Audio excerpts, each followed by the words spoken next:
You know, I used to think I had a good handle on who I was. A man with dreams, a wife I adored, and a future I could mold into something worthwhile. I was wrong. The night it all unraveled is etched into my memory. Every word, every look, every tiny gesture that led to my downfall. It started with her laugh. That laugh of hers, sharp and dismissive, like the crack of a whip. We were sitting in the living room, Clara scrolling through her phone, and me, well, I was nervously handing her the first few chapters of a story I'd been working on for months.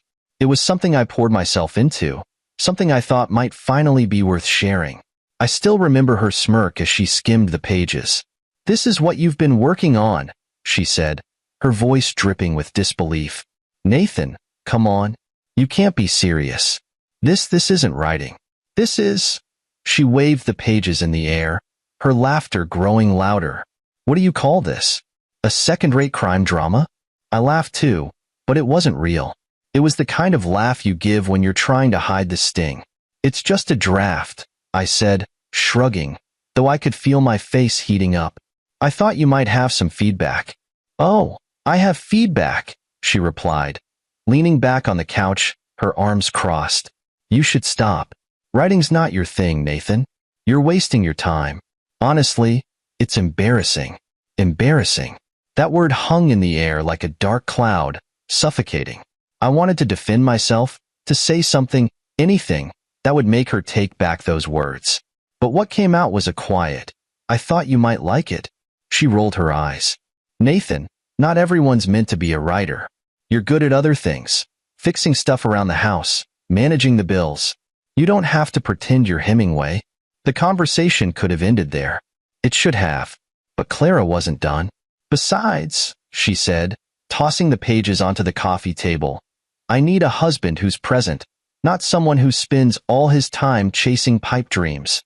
You're stuck in this fantasy world, and it's dragging us down. Dragging us down." I didn't even know what to say. Was this the same woman who used to cheer me on when I talked about wanting to write? The same woman who, years ago, told me I could do anything I put my mind to? That woman had disappeared, replaced by someone colder, someone I barely recognized. And then she said it. The sentence that would shatter whatever was left of my confidence. "Nathan, maybe if you focused on something real, something productive, you wouldn't feel like such a loser." Loser. It hit me like a slap to the face. I don't even remember what I said in response. Probably nothing. I just stared at her, my chest tightening, my throat dry. She didn't notice, or maybe she didn't care. She'd already moved on, scrolling through her phone again, like the conversation didn't matter. That night, I couldn't sleep. Her words echoed in my head, louder and louder until they drowned out everything else. I lay there in the dark, staring at the ceiling, wondering if she was right. Maybe I was a loser. Maybe I'd been kidding myself all these years, thinking I had something worth saying, something worth writing. The days that followed weren't much better. Clara's dismissal of my writing turned into outright disdain. She started spending more time out of the house, late nights with friends, weekends she claimed were for work. I told myself it was just a phase, that she'd come around. But deep down, I knew better. The breaking point came one evening when she walked in, her face glowing with excitement. She barely said hello before launching into a story about some new guy at her office, Chris, or Matt, or something. Younger, ambitious, full of energy. She talked about him the way she used to talk about me. And that's when I realized she was already gone. A week later, she told me she was leaving. "I need someone who inspires me," she said, packing her bags. "Someone who's going places." "And I'm not that?" I asked, my voice cracking. She didn't answer. She didn't have to. I didn't stop her. What was the point? She'd made up her mind, and I was too tired, too broken to fight. As she walked out the door, I stood there, clutching the pages of my manuscript, the same ones she'd laughed at, and made a promise to myself. I would prove her wrong. Not for her, not for anyone else. For me. They say the hardest part of starting over is the silence. No voices, no footsteps, no laughter. Just the emptiness you have to fill with your own thoughts. For me, it was deafening. After Clara left, I moved into a small apartment on the edge of town. Calling it humble would have been generous. It was a single room with cracked paint on the walls, a mattress on the floor, and a kitchen that barely deserved the name. But it was mine, I guess. Or at least, it was all I could afford. I spent those first few weeks in a fog. Every morning, I'd get up and go through the motions, brush my teeth, make coffee, and scroll through my phone, hoping to feel something other than regret. Clara didn't waste time making her new life known. Social media was littered with photos of her and her new boyfriend, Eric. That was his name, Eric. 26 years old, fresh-faced, and full of the kind of confidence I used to have. She posted about their adventures, weekends in wine country, skydiving trips, fancy dinners at places I couldn't even pronounce. Living my best life, she captioned one photo. I couldn't look away, no matter how much it hurt. It was like poking at a wound, testing how deep it went. Turns out, it went pretty deep. I started picking up odd jobs to make ends meet. Nothing glamorous. I cleaned offices at night and stocked shelves at a grocery store during the day. My body ached, my hands cracked and dry from handling cardboard and cleaning supplies. Some nights, I'd sit in that dingy apartment and wonder how it had come to this. How had I gone from dreaming of becoming a writer to barely scraping by? Clara's words haunted me. Loser, she'd called me, dragging us down. I wanted to shake those words off, but they clung to me like a second skin. Every time I thought about picking up a pen or sitting down at my laptop, her voice would creep into my head. Why bother? No one cares. You're wasting your time. But the funny thing about rock bottom is that it has a way of stripping you down to your core. There's no facade to hide behind, no illusions to cling to. Just you and the question, what now?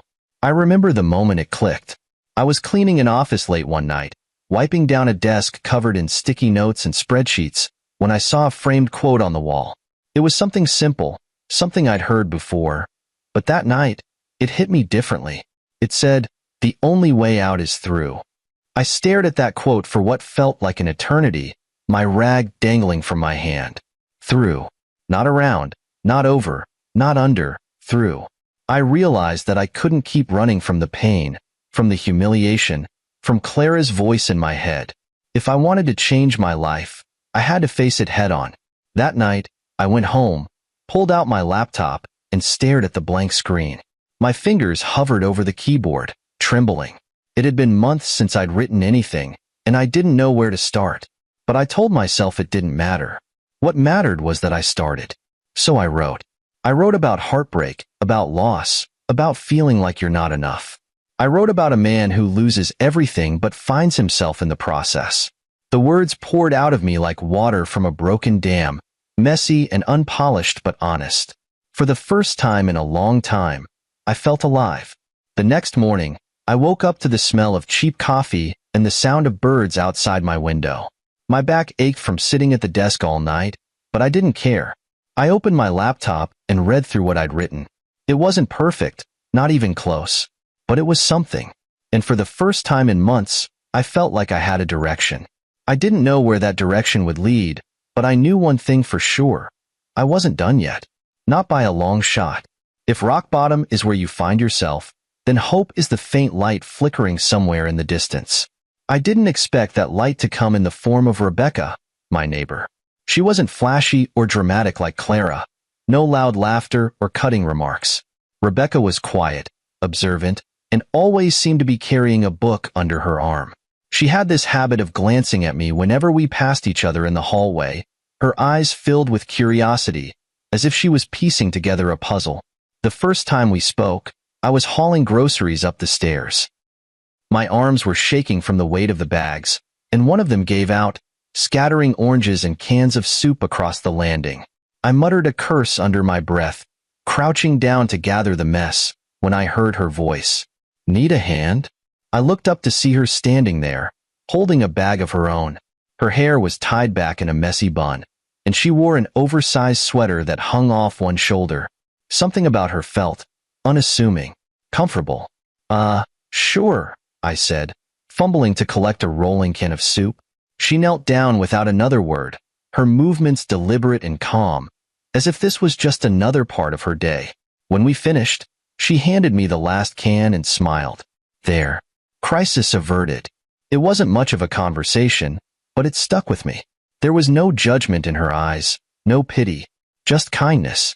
And after everything with Clara, that was something I didn't realize I'd been starving for. A few days later, we ran into each other again, this time in the lobby. I was checking my mail, sorting through bills and junk flyers, when she walked in, her nose buried in a book.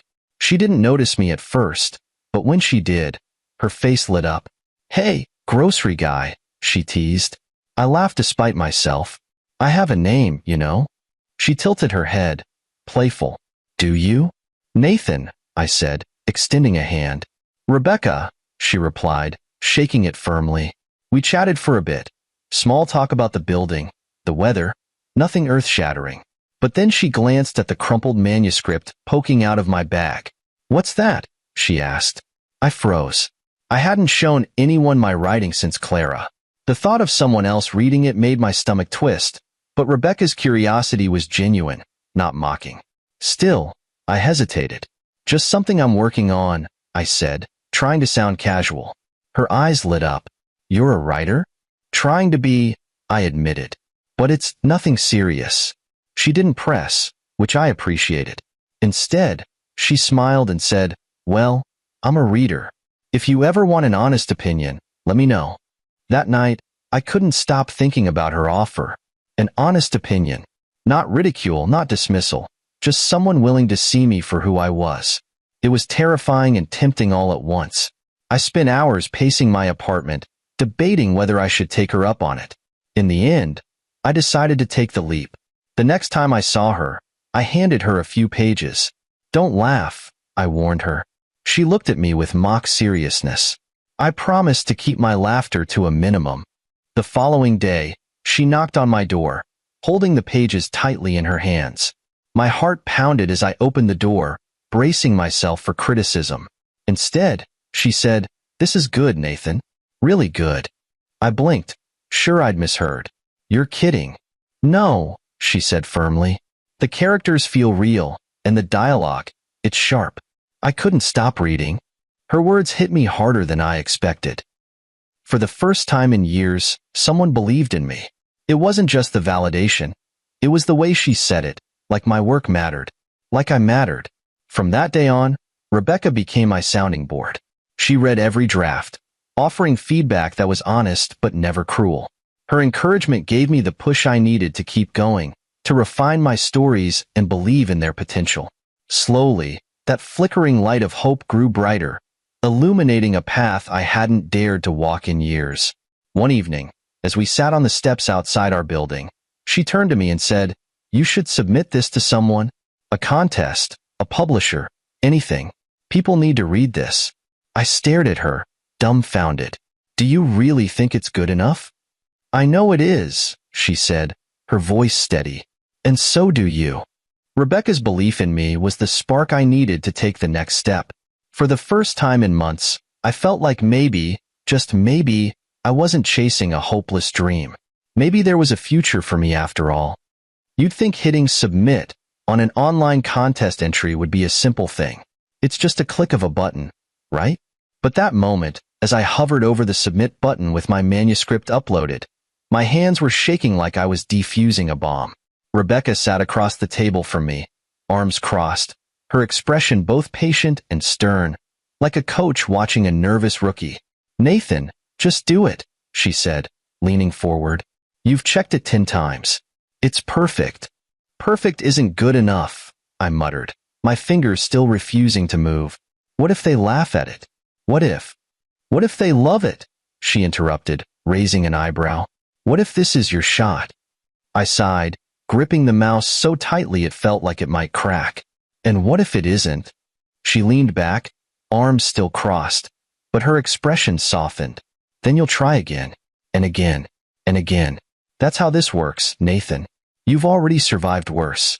What's a little rejection compared to that?" She was right, of course. She usually was. So, I took a deep breath, muttered something about how I'd regret this, and clicked the button. The screen flashed with a cheerful "submission received" message, as if the universe was patting me on the back. "There," Rebecca said with a grin. "That wasn't so hard, was it?" I didn't answer. My stomach was doing somersaults, and all I could think about was how much I wanted to reach into cyberspace and snatch the manuscript back. But there was no undoing it now. I'd put myself out there, for better or worse. The weeks that followed were agonizing. Every time my phone buzzed, my heart would jump into my throat. Was it them? Did they hate it? Did they even read it? Rebecca tried to keep me grounded, but I was a wreck. I barely slept, my mind constantly cycling through all the ways this could go wrong. And then, one Thursday afternoon, as I was restocking shelves at the grocery store, my phone rang. I didn't recognize the number, but something told me to answer. My hands were shaking so badly I nearly dropped my phone. "Hello, this is Nathan," I said, trying to keep my voice steady. "Hi, Nathan," a cheerful voice replied. "This is Sarah from the Bright Pages contest. I'm calling to let you know that your submission, Shadows of the Silent, has been selected as the winner of this year's contest." I froze. The words didn't register at first. "Wait, what?" I stammered. "You won, Nathan," she repeated, laughing. "Your story blew us away. The judges couldn't stop talking about it." I don't remember much of the conversation after that. My vision blurred, my ears buzzed, and by the time I hung up, my knees nearly gave out. I had to sit down right there in the aisle, surrounded by cans of soup and bottles of ketchup. When I finally gathered myself enough to function, I called Rebecca. She answered on the second ring. "Hey, Nathan, what's up?" "I won," I blurted out, my voice cracking. "I won the contest." There was a pause, and then she screamed so loudly I had to hold the phone away from my ear. "I told you," she shouted. "I told you, didn't I? Oh my God, Nathan, I'm so proud of you." That night, we celebrated with cheap pizza and even cheaper wine in her tiny apartment. She wouldn't stop talking about how this was just the beginning, how I was going to be famous, how she always knew I had it in me. For the first time in years, I let myself believe it. Winning the contest wasn't just a confidence boost, it was a launch pad. Part of the prize was a meeting with a publisher, and they didn't just want to talk about Shadows of the Silent. They wanted to know if I had more stories, more ideas, more of me to offer. "Of course I do," I said, though I wasn't entirely sure it was true. But Rebecca was there, nudging me, reminding me that I'd been sitting on a treasure trove of stories all along. "You've been writing in the dark for years, Nathan," she told me. "It's time to let the world see what you've got." The publisher gave me a contract that made my head spin. Advances, royalties, deadlines. It was overwhelming, but thrilling. I signed on the dotted line with shaky hands, knowing that this was my shot. This was the moment Clara's voice in my head started to fade, replaced by something stronger, something I hadn't felt in a long time. Hope. When I walked out of that publisher's office, I didn't feel like a loser anymore. I felt like a writer. Success has a strange way of making you feel invincible, at least for a while. I was riding high after winning the contest and signing my first book deal. Rebecca was my biggest cheerleader, and for the first time in years, I felt like I was finally living up to my potential. But life has a way of humbling you, reminding you that even when things seem perfect, there's always room for unexpected twists. One evening, I decided to take a walk through the neighborhood to clear my head. Deadlines were looming, and the pressure to deliver was heavier than I expected. I was halfway through brainstorming a new plot when I noticed a small figure sitting on the curb near the corner store. At first, I thought it was just a kid waiting for someone, but as I got closer, I realized something was off. She couldn't have been more than 6 or 7 years old, with tangled brown hair and clothes that looked like they hadn't seen a washing machine in weeks. She was hunched over, picking at a loose thread on her worn-out shirt, her bare feet dirty from the pavement. "Hey," I called out softly, crouching a few feet away so I wouldn't scare her. "Are you okay?" She looked up at me, her eyes wide and nervous. She didn't say anything, just shook her head slightly. "Where are your parents?" I asked. "Home," she mumbled, barely audible. "Do they know you're out here?" She shrugged, her little shoulders rising and falling like it didn't matter. That shrug, that complete lack of concern for her own well-being, hit me like a punch to the gut. I didn't know much about kids, but I knew enough to see that something wasn't right. "Are you hungry?" I asked, standing up and gesturing toward the corner store. I can get you something to eat if you want. Her eyes lit up at the mention of food, and she nodded quickly. I held out my hand, and after a moment's hesitation, she slipped her small, dirty hand into mine. It was a simple gesture, but it felt like the heaviest responsibility I'd ever carried. Inside the store, she picked out a sandwich and a juice box, clutching them like they were treasures. She ate in silence, her eyes darting around nervously, as if she expected someone to come storming in and take it all away. I didn't press her for details, didn't ask why she was out alone or why she seemed so scared. I just let her eat. When she finished, I knelt down to her level. "What's your name?" "Grace," she said quietly. "Well, Grace, my name's Nathan. Do you want me to walk you home?" Her expression shifted, fear flashing across her face. "No," she said quickly. "Don't take me back there." I frowned, trying to piece together what was going on. "Why not? Are your parents there?" She nodded, but didn't elaborate. Her small hands twisted the empty juice box, her knuckles white with tension. It didn't take a genius to figure out that home wasn't a safe place for her. I sat back on my heels, unsure of what to do. What do you say to a child who doesn't want to go home? I couldn't just leave her there, and calling the police felt too harsh. So I did the only thing that made sense at the time. "Do you want to come hang out at my place for a bit?" I asked. She hesitated, her eyes narrowing slightly as if trying to decide if I was trustworthy. Finally, she nodded. "Okay." The walk back to my apartment was quiet, Grace trailing a few steps behind me like she wasn't sure if she'd made the right choice. When we got inside, I grabbed a spare blanket and let her curl up on the couch. She fell asleep almost immediately, her tiny frame barely taking up any space. That night, as I sat at my desk trying to write, I kept glancing over at her. My heart ached for this little girl who clearly didn't have the kind of life she deserved. I didn't know her story yet, but I knew one thing for sure. I couldn't just let her slip back into the shadows. The next morning, I called Rebecca. She listened patiently as I explained the situation, her voice calm and steady as always. "You can't keep her, Nathan," she said gently. "You need to get social services involved." "I know," I said, running a hand through my hair. "But what if they send her somewhere worse? What if—" "Nathan," she interrupted, her tone firm, "you're not equipped to handle this alone. She needs more than you can give her right now." She was right, of course. She always was. But that didn't make it any easier. I knew I had to do something, but the thought of handing Grace over to strangers made my stomach turn. Still, I couldn't ignore reality. Over the next few days, I pieced together bits of her story. Her parents were alcoholics, barely aware of her existence most of the time.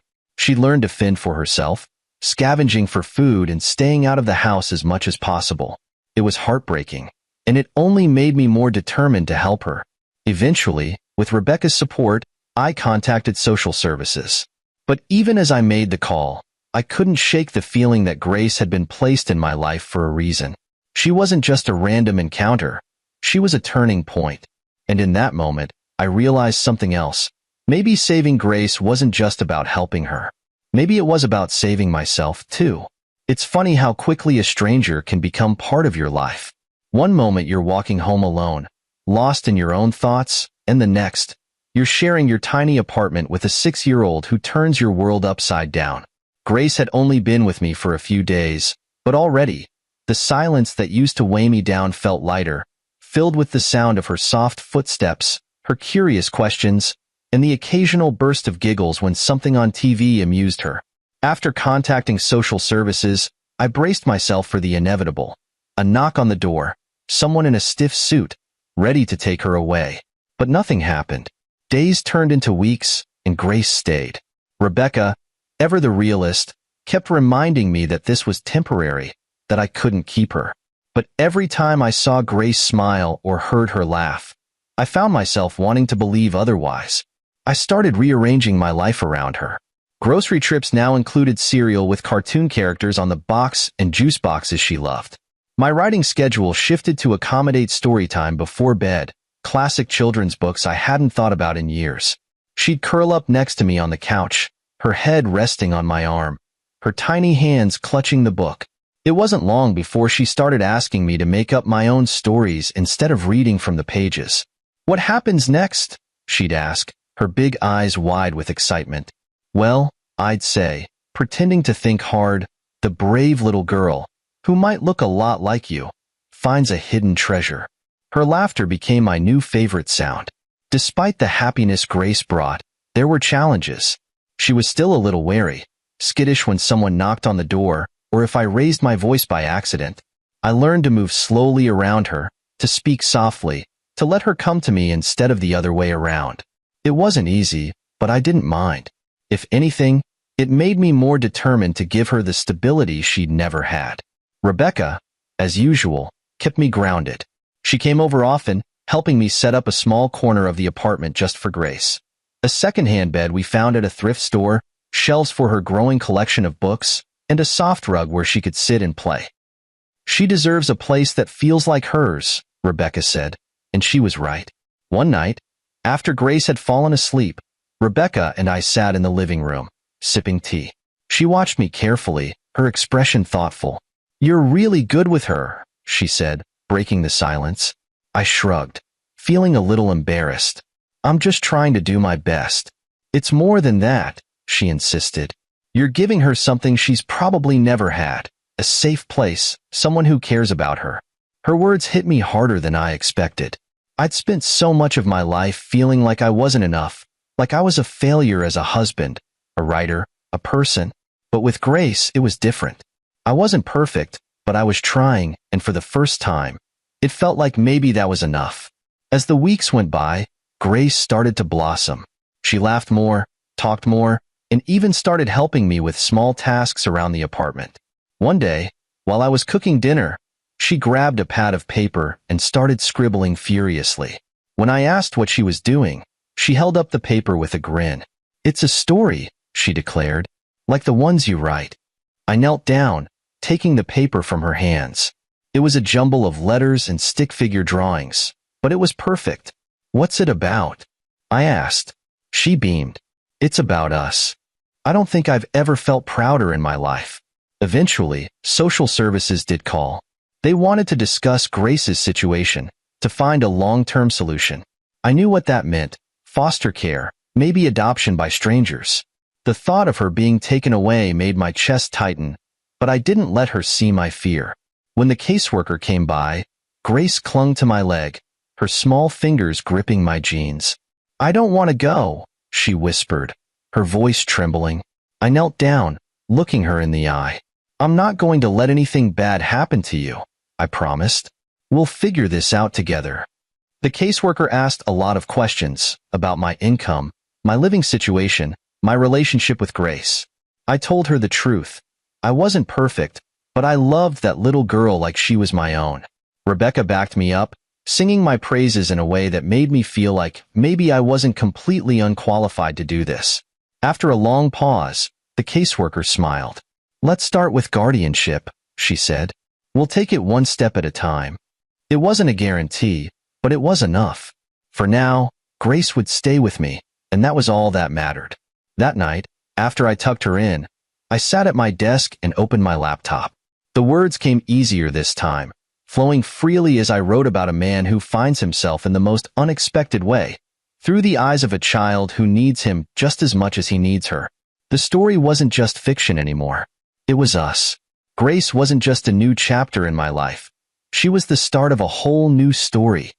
If someone had told me a year ago that my life would include raising a 6-year-old girl and rewriting my future, I would have laughed. But Grace changed everything. She filled the empty spaces in my life with laughter and purpose. What I didn't expect, though, was that someone else would walk into my world and add even more light. It started, as most things do, with something small, a simple thank you. Nathan Bennett, my elderly neighbor's son, arrived from the city to visit his father after his stroke. He'd been away for years, working as a university professor. Tall, sharp-eyed, and quietly confident, Nathan was the kind of guy I assumed had everything together. He didn't just talk about big ideas. He lived them, a stark contrast to the self-doubt I'd been carrying. When we met, it wasn't dramatic. No fireworks, no swooning. He came by to thank me for helping his parents when they needed someone most. "You saved my dad's life," he said, handing me a bouquet of roses. I remember standing there, holding those flowers, completely caught off guard. People don't usually thank you with flowers, especially not men like Nathan. Polished, successful, and, let's be honest, a little intimidating. "I didn't do much," I said, brushing off the compliment. But he shook his head. "You did more than most people would have. That means something." He started stopping by more often after that. At first, it was small things, dropping off fresh vegetables from his mother's garden, or helping me fix the squeaky hinge on my front door. Grace adored him almost immediately. She'd trail after him, asking a million questions about everything from physics, his specialty, to why frogs have webbed feet. He answered every question with patience and humor, his eyes lighting up whenever she laughed. For me, it was harder to let him in. Clara's voice still echoed in my head sometimes, reminding me of all the ways I wasn't enough. Why would someone like Nathan, with his brilliant career and easy charm, care about me? I'd been burned before, and I wasn't eager to repeat the experience. But Nathan didn't push. He was steady, like the tide, always showing up, always kind. He listened when I talked about my writing struggles, about the pressure to deliver my next book. He never dismissed my worries or tried to fix them for me. Instead, he encouraged me to keep going, to believe in myself the way Grace did. One evening, after Grace had gone to bed, Nathan stayed for tea. We sat on the porch, the summer air warm and filled with the sounds of crickets. I was rambling about my latest manuscript, trying to explain a plot twist that wasn't working, when he interrupted me. "You're amazing, you know that?" he said, his voice quiet but firm. I froze, the words catching me off guard. "What?" "You. What you've built here. The way you've turned your life around. The way you care for Grace. It's incredible." I laughed nervously, brushing a loose strand of hair behind my ear. "I'm just doing what anyone would do." "No," he said, leaning closer. "You're doing what most people wouldn't. That's what makes it special." I didn't know what to say. No one had ever talked to me like that before, not even Clara back when things were good between us. Nathan wasn't trying to flatter me or win me over. He meant every word. That night, after he left, I couldn't stop thinking about him, about the way he looked at me, like I was more than the sum of my mistakes, like I was worth something. Over the next few weeks, Nathan became a fixture in our lives. He joined us for dinners, helped Grace with her homework, and even accompanied us on walks to the sunflower fields outside town. Grace started calling him Uncle Nathan, and though he laughed it off, I could see how much it meant to him. One evening, after Grace had fallen asleep, he stayed late. We were sitting on the couch, talking about everything and nothing, when he suddenly reached out and took my hand. His touch was warm, steady. "Clara made you doubt yourself," he said softly, "but she was wrong. You're not a failure, Amanda. You're stronger than you realize." Tears welled up in my eyes, and I looked away, afraid to let him see how much his words affected me. "Why are you saying this?" "Because I care about you," he said simply, "and I want you to see what I see." For the first time in a long time, I felt like maybe, just maybe, I was worthy of being cared for. They say success is the best revenge. I don't know if I believe that entirely, but the day I held my first published book in my hands, it felt like I'd finally silenced the voices, Clara's, my own, that told me I wasn't enough. It was more than just a book. It was proof that I could take everything life had thrown at me, all the heartbreak, the self-doubt, the rejection, and turn it into something tangible, something I was proud of. The journey to that moment wasn't smooth. After winning the writing contest, the publisher took an interest in my work, but they wanted changes. Big changes. They loved my storytelling but insisted that my characters needed more depth, my plots more twists. It was hard to hear at first. I spent sleepless nights reworking chapters, agonizing over every line, convinced I wasn't good enough to meet their expectations. But I wasn't alone in the struggle. Rebecca and Nathan were my rocks. Rebecca read every revised draft, her feedback sharp but fair, her encouragement unwavering. Nathan, on the other hand, was my emotional anchor. He kept reminding me that perfection wasn't the goal, progress was. Whenever I felt like giving up, he'd show up with coffee or dinner, or a quiet word of reassurance. Grace, too, played her part, often drawing book covers for my stories and proudly declaring that I was the best writer in the world. When the publisher finally approved the manuscript, I was overjoyed and terrified. Seeing my name on the cover of a book felt surreal, like it belonged to someone else. But the best part was watching Grace hold the book, her little hands cradling it like a treasure. "You did it, Dad," she said, her face glowing with pride.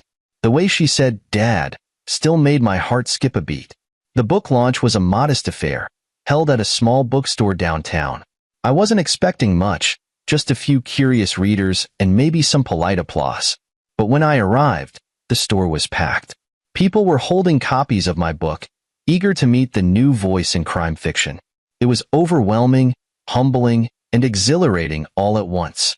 And then, as if life wasn't surreal enough, Clara walked in. I spotted her immediately, standing near the back, her face a mix of curiosity and something else I couldn't quite place.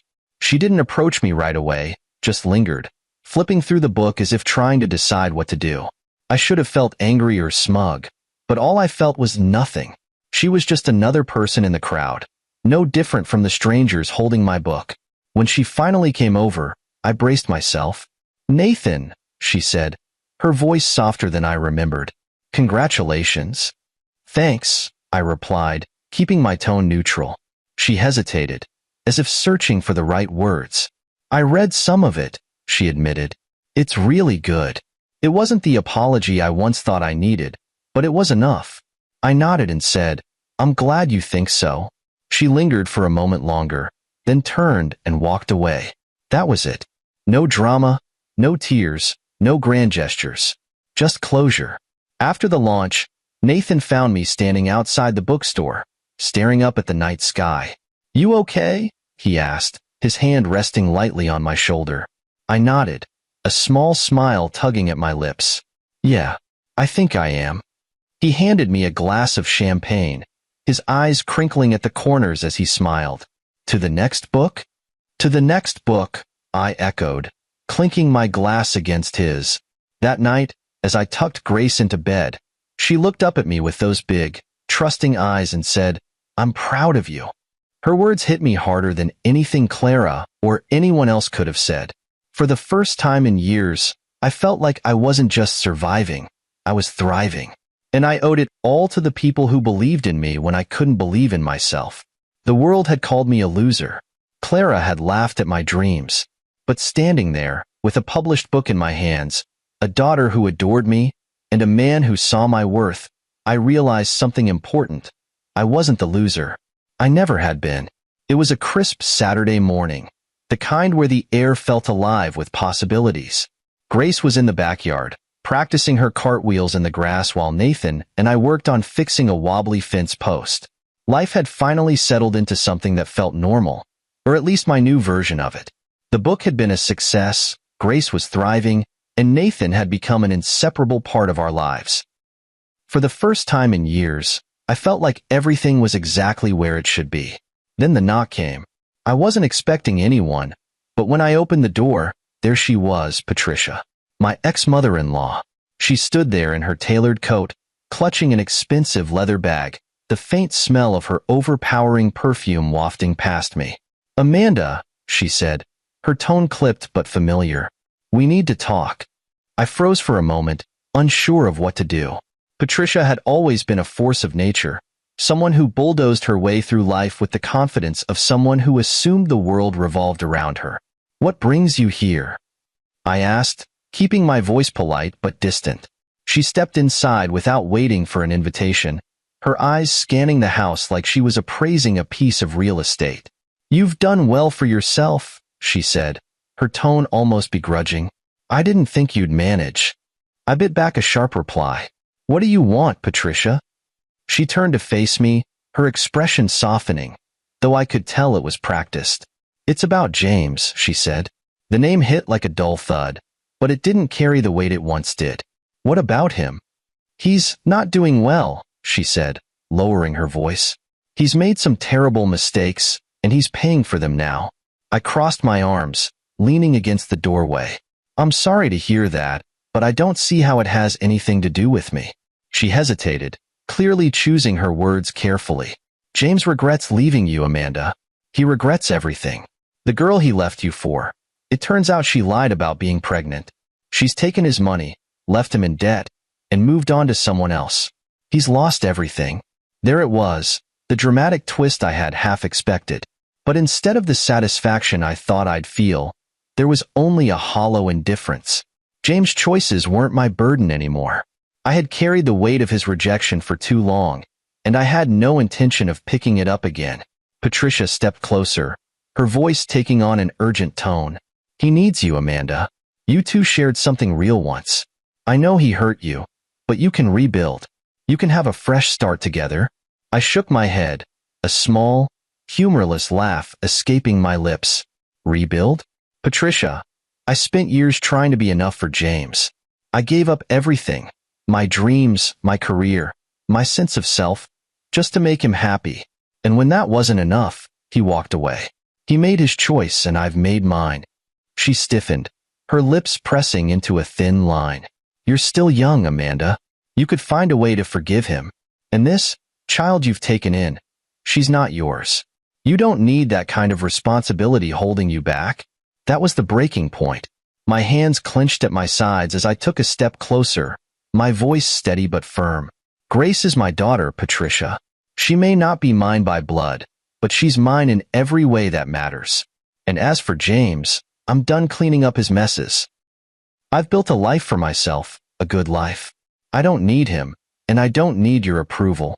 For the first time, Patricia looked genuinely taken aback. She opened her mouth to argue, but I raised a hand to stop her. It's time for you to leave. She hesitated, her face hardening again.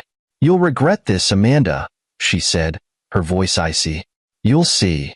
No, Patricia, I replied, opening the door for her. The only thing I regret is not standing up for myself sooner. She left without another word, her heels clicking sharply on the pavement. I stood there for a moment, watching her go, and felt a wave of relief wash over me. It wasn't just about rejecting James or Patricia. It was about reclaiming my life, my choices, and my worth. Later that evening, as I tucked Grace into bed, she looked up at me with her wide, trusting eyes. Mom, she said, her voice soft, are you happy? I smiled, brushing a strand of hair from her face. Yes, sweetheart. I'm happy. And I was. I had a daughter who adored me, a man who saw my worth, and a career I was proud of. The scars James left had healed, leaving behind a stronger version of myself. As I stepped outside to sit on the porch, Nathan joined me, a cup of tea in his hand. He didn't say anything, just sat beside me, his presence enough to remind me that I wasn't alone.